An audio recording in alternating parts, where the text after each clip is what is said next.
बकलोल से झूठी तारीफ सुनला के बजाय बुद्धिमान से डांट सुनला ओकरा से ज़्यादा निमन होगी। इंसान के बोले के सीखे में 3 साल लग जाले, लेकिन का बोले कह ई सीखे में ओकरा के पूरी जिंदगी लग जाला।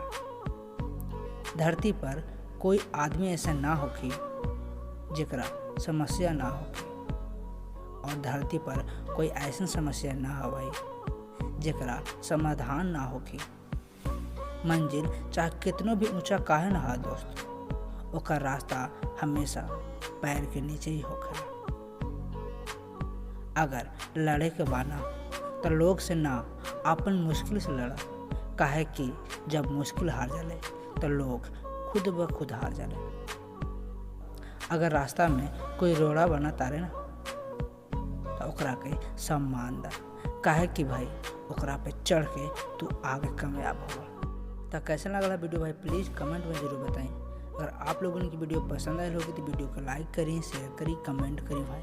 और हाँ भाई, अगर हमारे चैनल पहली बार आई होगी तो चैनल को सब्सक्राइब करिए। अब भाई मिला था अपनी अगली वीडियो में, अपना ख्याल रखें। धन्यवाद।